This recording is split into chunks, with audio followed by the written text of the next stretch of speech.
অতি কম সময়তে বনাব পৰা এবিধ আচাৰ, সেইটো হৈছে পকা জলকীয়া আৰু বাঁহৰ গজা।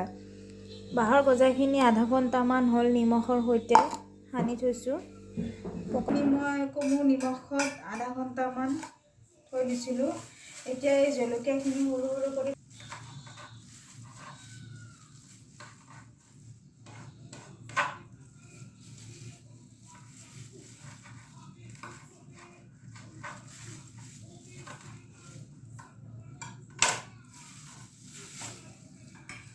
জলকীয়া এনেকৈ কাটি কাটি তাতে ভিজাই থাকিব।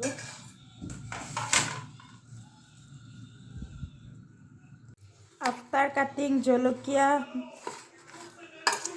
Mix well.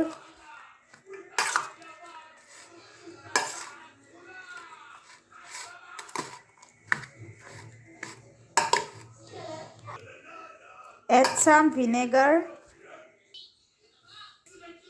কাৰ কাৰ প্ৰিয় বাৰু জলকীয়াৰ আচাৰ?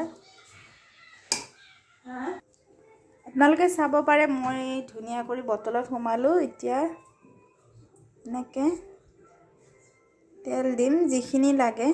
কম পৰিমাণৰ বনালে কম পৰিমাণৰ তেল দিব।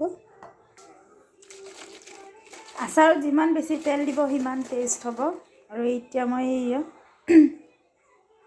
অন্নপূৰ্ণাৰ ভিনেগাৰ ইউজ কৰি আছোঁ। বেছি নহয়, অলপ দিম। মোৰ ৰেচিপিটো হৈ গ'ল। এইটো হৈছে খাচী হিলছৰ জলকীয়াৰ আচাৰৰ ৰেচিপি।